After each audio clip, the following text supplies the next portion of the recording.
이 기자 안녕하십니까? 네, 안녕하세요. 이경태입니다.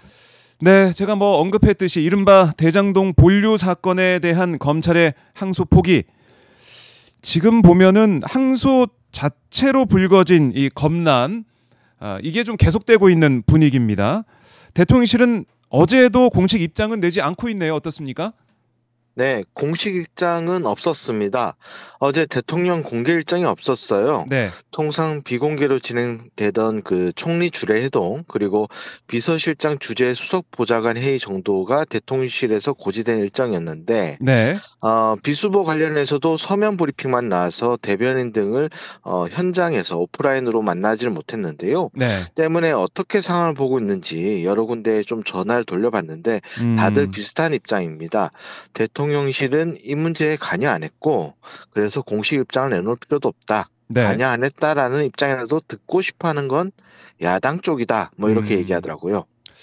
그래요. 어제 정성호 법무부 장관이 직접 20분 정도 구체적으로 설명을 했습니다. 이 사안에 설명을 하고 지금 검찰의 행태에 대해서도 지적을 하기도 했는데 정성호 장관의 어제 이런 입장 발표 대통령실에서도 주목을 했을 것 같아요. 어떻습니까?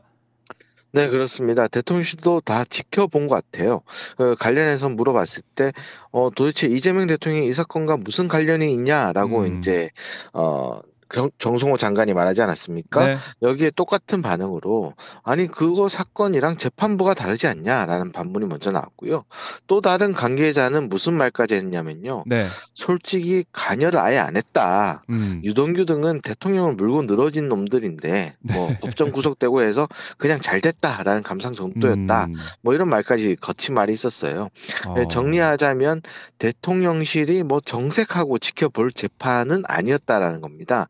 오히려 정치 검사나 보수 언론에서 네, 과거 사례를 가지고 대통령실과 상의했을 거다. 뭐 이렇게 생각하는 모양인데 절대 그렇지 않다라는 얘기가 있었고요. 네, 일단 지금까지 취재한 바로는 한 점 거리낌 없다. 야당에서 잘못 물었다. 우리는 음, 지시나 지침이 나간 거 없고 뭐 있어봤자 사후 보고 정도 받았다. 뭐 이 정도예요. 네. 그러니까 아무리 생각해봐도 이 대장동 1심 선고 일단은 검찰이 구형했던 것보다 유동규, 정민용 두 사람은 더 나왔어요. 징역형이 더 나왔고 다른 사람들도 원래 양형 기준을 보면은 2분의 1씩 해주는 게 그동안 검찰이 구형하면 거기에 대해서 재판의 양형으로 볼 수가 있는데 이것도 그렇게 나오지 않고 오히려 재판부에서 엄히 다스린 그런 판결 결과가 됐는데 이걸 항소해서 무슨 실익이 있느냐. 그리고 또 하나는 이 재판 자체가 이재명 대통령 재판이 아닙니다. 이른바 이제 대장동 5인방에 대한 재판이었는데 왜 이재명 대통령을 물고 늘어지고 윗선 타령하느냐 이런 반응이 지금 대통령실에서 나오는 것 같은데 오늘 국회 법사위에서는 또 긴급 현안 질의까지 열리게 됩니다. 국회에서는 국정조사도 하자 이런 얘기가 여야 할 것 없이 나오고 있는 상황인데 대통령실 내부에서는 이런 국회 상황 어떻게 보고 있습니까? 그래, 한번 해보자. 뭐 이런 의견이 있더라고요. 한번 어, 해보자.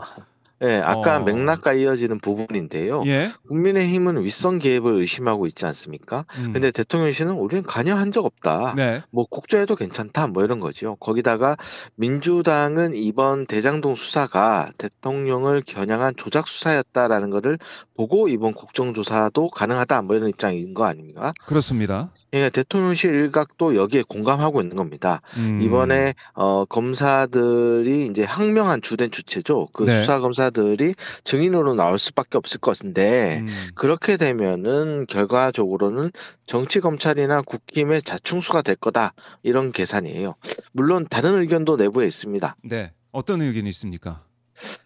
이런 공방이 별로 대통령의 국정 운영에는 어, 도움이 안 될 거다라는 우려입니다. 네, 사실 이번 주 대통령실이 집중하려는 기조는 균형 발전과 통합이에요. 음, 예를 들어서 이제 지난 7일 발표된 한국갤럽 조사를 보면요. 네, 자세한 내용은 갤럽이랑 이제 중앙 여심이 홈페이지를 보시면 되겠지만 대통령 국정 지지율이 대략 한 달 반 만에 60%대를 좀 회복했잖아요. 그렇습니다. 근데 그때 긍정평가 사유 2순위가 네, 경제 민생입니다. 그리고 음, 부정평가 1순위는 본인 재판 회피, 뭐 도덕성 문제 뭐 이렇게 나오거든요. 네, 그러니까 이번 공방 자체도 이런 식으로 좀 약간 사실관계를 떠나서 마이너스 요소를 좀 부각시키는 거 아닐까. 음. 그러다 보니까 중도층의 약간 이반 사항이 되지 않을까 이런 우려가 있는 거예요. 그래서 음.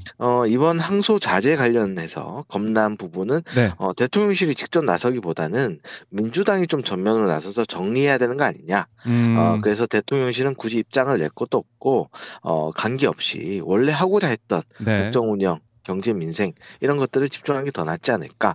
뭐 이런 음. 의견도 있더라고요. 알겠습니다. 뭐 이 사안 계속해서 저희가 매일 뭐 다뤄 보아야 될 그런 상황 같은데 대통령실의 반응 정리해봤고, 그리고 이재명 대통령이 어제 민주당 전국 지역위원장 워크숍에 서면 축사를 보냈더라고요. 당 정 원팀을 강조했습니다. 네, 같은 뜻을 품고 같은 곳을 향하는 동지들을 믿고 음. 뭐 이런 워딩이 굉장히 눈에 띄었습니다. 네. 최근 불거졌던 정청래 당대표와 대통령실 간의 엇박자, 뭐 갈등설을 좀 일축하는 것처럼 또 음. 보였고, 축사를 대독했던 강훈식 비서실장도 인사말에서 어제 네. 현장에서 민주당을 중심으로 정청래 대표와 김병기 원내대표를 중심으로 힘있게 뭉쳐달라, 뭐 대통령실이 뒷받침하겠다, 네. 뭐 이런 같은 취지의 발언을 했습니다. 당정 원팀, 강훈식 비서실장 모습도 좀 보이고 있는데, 자 당정 원팀으로 가자, 이 모습 저희가 지켜볼 수가 있겠습니다. 그리고 대통령실의 청와대 이전 윤곽이 나왔네요. 날짜가 좀 나온 것 같죠? 네, 그렇습니다. 12월 8일부터 예. 14일 정도에 대통령 집무실을 비롯해서 참모들의 사무실 일부를 청와대 쪽으로 옮길 계획이라고 합니다. 관리비서관실에서 최근 이런 계획을 일부 수석들에게 공유했고요. 네. 이번 주 내에 직원들 대상으로 이 관련해서 청와대 이전 관련 설명회도 연다고 합니다. 뭐 그런데 한꺼번에 옮기는 건 아니고요. 네. 순차적 이동이 될 가능성이 큽니다. 일단 뭐 대통령 간저 같은 경우에는 내년 상반기로 이동될 것으로 보이고요. 기자들이 주로 머무는 춘추관, 그러니까 현재 기자실이죠. 네. 기자실은 12월 말 정도 이동될 것 같다. 뭐 이런 얘기가 나오고 있어요. 수리가 일단 아주 강하게 세게 된 것 같지는 않습니다. 네. 그동안 많이 낡았다, 뭔가 많이 망가졌다 이 얘기가 많지 않았습니까? 근데 대통령이 세종 집무실을 건립하고 이전하는 것에 대해서 임기 내에 하겠다라고 이미 얘기한 바가 있어요. 네. 그래서 이 복귀 관련 예산을 많이 잡진 않았습니다. 그러다 보니까 수리에 많이 공을 들이진 않았을 것 같고, 네. 특히 이제 제가 관계자 얘기를 들어보니까 대통령 간저 같은 경우에는 이 보안 문제, 그리고 이제 일종의 공격을 막기 위해서 그렇죠. 벽이 엄청나게 두껍고 그 가운데 이제 강철도 이렇게 돼 있답니다. 그래서 네. 참모들이 협소하고 여러 문제가 있는데 실제로 공사를 하기가 너무 어렵다고 하더라고요. 청와대로 다시 이제 들어가는 그 윤곽이 드러나고 있다. 지금 저희가 이제 배경 화면으로 또 청와대 모습을 볼 수가 있는데, 이제 이재명 대통령 또 대통령실에서 일하는 이 공간, 청와대 다시 우리 국민들 앞에 돌아온다. 이런 생각을 해볼 수가 있겠습니다. 자, 박종호 야스팟, 오늘 이경태 오마이뉴스 기자와 함께 이재명 대통령 일정을 또 대통령실의 상황을 취재한 얘기를 듣고 있는데, 오늘 국무회의가 예정돼 있죠? 네, 그렇습니다. 매주 화요일마다 국무회의를 하는데요. 네. 앞서 말했듯 이번 주 기조가 균형 발전과 통합입니다. 그러다 보니까 여기 관련된 주제들을 논의하게 될 것 같습니다. 2026년 경제 성장 전략 관련해서 토의가 있을 것으로 보이고요.